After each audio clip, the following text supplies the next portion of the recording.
La crise sociale, tout le monde est à peu près au courant. La crise sociale, c'est la jalousie sociale, c'est le déclassement social de la génération de l'après-guerre et ses enfants qui n'ont pas d'avenir, la régression économique du pouvoir d'achat, etc. Ça, c'est connu. Ce qui est moins étudié, ce que j'étudie dans mon livre, c'est la fameuse crise de la gauche. Qu'est-ce que c'est que cette crise de la gauche qui se poursuit?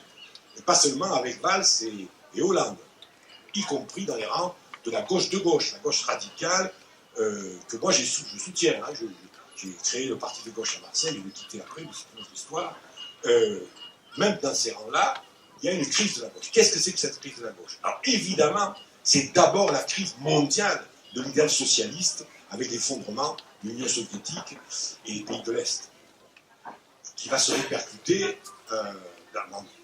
partout, c'est-à-dire la décrédibilisation de l'idéal collectif d'émancipation humaine. Ça a échoué. Alors, il y a des mécanismes d'explication à tout ça, mais globalement, ça a échoué. Et c'est, Roland Gori en a parlé, et puis ceux qui m'ont précédé aussi, c'est l'époque de la contre-offensive libérale des néoconservateurs, et que ce soit Reagan ou Madame Thatcher qui résume ça par le fameux TINA, il n'y a pas d'alternative. There is no alternative. Voilà. C'est ça, la victoire des politiques néolibérales destructrices de la civilisation. Parce que Roland Gori a bien expliqué, les reculs sociaux, c'est pas seulement les reculs sociaux, on paye plus cher les médicaments, ou la régression des services publics, c'est la destruction d'une certaine façon de concevoir l'être humain en société. Donc, dans ce vide de la gauche qui ne sait plus où aller parce que ses repères sont brouillés, les sociodémocrates essaient avec Tony Blair, à l'époque qui intéresse mon livre, avec le New Labour en Bretagne, suite au parti démocrate américain, d'inventer, bon an mal an, une politique de gauche qui en réalité n'est qu'un cache-misère des politiques néolibérales. Vous savez que s'il y a des travailleurs pauvres en Allemagne, c'est à cause des mesures prises par Gerhard Schröder, qui n'est pas un homme de droite, mais un homme de gauche. Bon, la situation s'est encore dégradée avec le gouvernement de Hollande après les autres. Parce que jusqu'en 1983, François Mitterrand fait des réformes progressives. La retraite, la 5e semaine de congé payé, l'abolition de la peine de mort, tout ça, ce sont des progrès. Après, c'est terminé.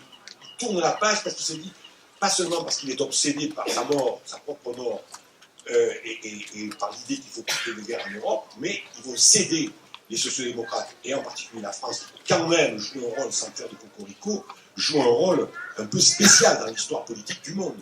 Pas seulement parce qu'on a inventé les droits de l'homme et la Révolution française et tout ça, mais bon, on a un rôle particulier. Et dans ce pays-là, il y a un abandon et la politique, je renvoie aux déclarations de Pierre Bérégovoy, dite de désinflation compétitive, c'est-à-dire de baisse du coût du travail.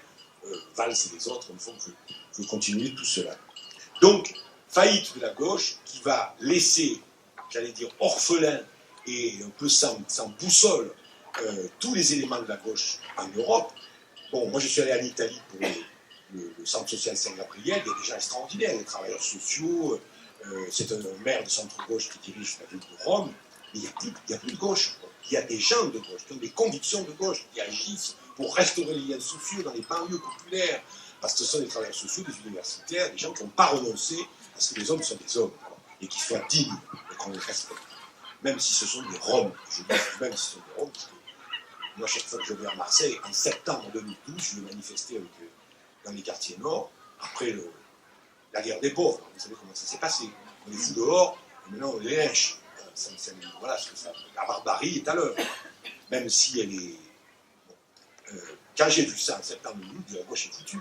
Quand j'ai vu le sort des Roms dans le quartier nord de Marseille, je me suis dit, bon, les banques, la gouvernance de l'Europe, c'est compliqué, mais ça, s'ils font pas ça, et s'ils laissent faire d'autres, Valls, vous savez ce que c'est, je me suis dit, la gauche est morte.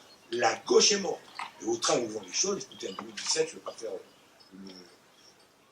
bon, en 2017, la rue, c'est d'avoir un gouvernement de droite et d'extrême droite. Parce que Valls, j'ai commencé là-dessus, je continue, Valls fait ses armes à vitrolles, avec ce genre de tract, vous voyez, je ne sais pas si vous arrivez à le lire, ça c'est un tract de gauche. Ce qu'il propose, nous l'avons déjà fait. Ensemble pour Vitrolles, tract de la campagne électorale de 97. Qui c'est il? Le Front National. Premier, généraliser la télésurveillance. Parce que Valls arrive avec Bauer. Bauer, c'est les marchés de la peur. Hein. C'est la vidéosurveillance. On va rassurer les gens. Comme il y a ce que le sociologue Robert Castel appelle l'insécurité sociale, elle existe bel et bien. Évidemment, ça va être maquillé à l'insécurité, le voisin va piquer le sac. Les jeunes, avec le capuchon, ils piquaient les portables. Il y a un très beau texte d'Annie Ernaux que j'ai mis dans le bouquin sur la peur et les marchés de la peur. Bon. Bauer, donc la secrétaire de l'entreprise A&B Associates, et Chantal Soulier, l'épouse de Valls. Et le troisième homme, c'est la com. C'est Stéphane Fuchs, Euro RSCG, qui est un homme très important aujourd'hui, à l'époque, un petit jeune. Hein. Et donc, il va vendre ce qu'on appelle aujourd'hui des éléments de langage, vous savez. Moi, j'étais prof à Vitrolles, donc je me rappelle du maire, il avait une écharpe blanche, je me suis dit, ça lui plaît. Pas du tout. C'était pour faire comme Gaston de Fer. Gaston de Fer avait un chapeau noir, il fallait le distinguer. Donc on lui dit, tu portes une écharpe blanche. Et tous les actes politiques vont être organisés autour de la communication. À telle enseigne que ce bel immeuble dans lequel nous sommes placés, le Mucem, construit par Ruti Ciotti, il a commencé ses armes à Vitrolles, lui aussi, avec le stadium, merci, bloc de béton, où on va faire des spectacles sportifs. 3 minutes. Des spectacles sportifs avec tapis. Tapis, c'est pareil, c'est le sommeur d'illusion, envoyé par Mitterrand à Marseille. Toute la gauche à ses pieds. En 95, moi j'ai fait partie de ceux, avec Guillermier et quelques autres, qui se sont battus pour faire que le représentant de la gauche à Marseille, ce ne soit pas pour le municipal de 95, ce ne soit pas Bernard Tapie, c'est tous à ses pieds. Hein. PC, PS, les associations, etc. Ben, il va nous faire gagner et puis on va y arriver. À cause de l'OM et tout ça. Mais cette politique d'illusionnisme a été majoritaire. Et pendant ce temps, le Front National lui, organise des réseaux politiques sur la détestation des autres, des Arabes principalement, avec cet arrière-plan de l'histoire coloniale de notre pays, qui explique largement l'islamophobie, la haine des Arabes, pourquoi les Arabes et pas... Bon, on aurait été en Inde, en Grande-Bretagne, ce aurait été les Indiens. Ici, ce sont les Arabes. Donc la haine de l'autre explique en grande partie ce mécanisme de la crise, qui est la crise économique et sociale, qui est la jalousie sociale ou la compétition des pauvres. Que puis-je vous dire d'autre? Je résume après. Ils prennent le pouvoir et ils installent le fonds de l'histoire, le fonds de commerce politique du Front National, ils le mettent en œuvre. Tout à l'heure, je crois que c'est Roland Loury qui disait, eux, ils font. C'est pas seulement des paroles, ils le font. Ils mettent en place une dictature municipale, une dictature de l'inégalité. Voilà. Alors ça veut dire, par exemple, si vous habitez, mesdames, messieurs, un quartier, il y a trop d'Arabes, bon, on va vous aider à déménager. Et ça marche. Vous êtes français, on va faire une prime à la naissance, ainsi de suite. Encouragement à la délation, violence, la violence permanente du langage. Il est encore là, celui-là. Moi, j'ai reconnu les témoignages. Celui-là, c'est évidemment, il s'appelle Djeloul Rezik. Et puis, les gens en noir, les rangers, qui sont la police municipale, qui vont provoquer les jeunes dans les quartiers, etc. La guerre, la pratique municipale du Front National, la pratique politique, quand ils sont au pouvoir du Front National, c'est la guerre. La guerre aux minorités, la guerre, je ne pense pas, la dictature sur les esprits. Je raconte aussi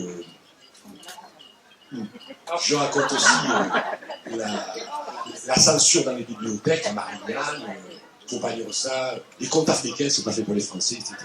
Donc voilà. Voilà, bon, écoutez, j'ai terminé, parce qu'après, je vous apprendrai que les gens avertis ici. Que le Front National, ce soit l'appel à la délation, à la violence, Bon, mais le fond de l'histoire, c'est que si la gauche ne refonde pas ses pratiques, hélas, on est loin du compte, je vous raconte une petite anecdote pour terminer. François Lamy, le ministre de la Ville, a eu une bonne idée, inspirée par une sociologue, Marielle Baquet, et un leader associatif de la région parisienne, Mohamed Bechmash, et ils font un rapport qui donne au ministre de la Ville, l'année dernière, qui s'appelle « Plus jamais sans nous ». La politique de la ville ne se fait plus avec des concertations bidons. Qu'est-ce que vous en pensez, monsieur? Merci, monsieur. Au revoir, monsieur. Et puis on continue. Tout est déjà payé par des experts. On va faire la politique de la ville, la rénovation urbaine, etc., avec les gens. Et ça, à mon avis, c'est au cœur de la question de la gauche. Tant que la gauche imaginera qu'elle surplombe avec des idées, des avenirs, etc., et que l'émancipation, comme disait Marx, ne sera pas l'œuvre des gens eux-mêmes, eh bien, ça ne marchera pas. Et le seul quartier, pour vous donner un exemple, le seul quartier à Vitrolles qui a résisté, le seul bureau de vote en 97 qui ne donne pas une majorité au Front National, qui a une majorité partout, c'est un quartier où, grâce à une syndicaliste de la CFDT qui, hélas, est un peu âgée maintenant d'habiter les quartiers nord, Francine Muraille, une syndicaliste de la CFDT qui est directrice de la régie de quartier. Vous savez ce que c'est une régie de quartier? C'est pas difficile. On s'occupe des poubelles, on s'occupe des immeubles, on fait des repas de quartier, etc. Et un conseil de quartier où on demande vraiment l'avis des gens, et tout ça est indépendant. Alors quand Jean-Noël Guérini, président du conseil général, toujours un exercice d'ailleurs, qui commence à cette époque, s'aperçoit que c'est plus le décor politique qu'il a l'habitude d'avoir, où les citoyens sont des figurants de la politique. Donc eux sont les dépositaires, les professionnels, c'est eux. Quand ils s'aperçoivent que c'est plus le décor, hop, j'ai fini.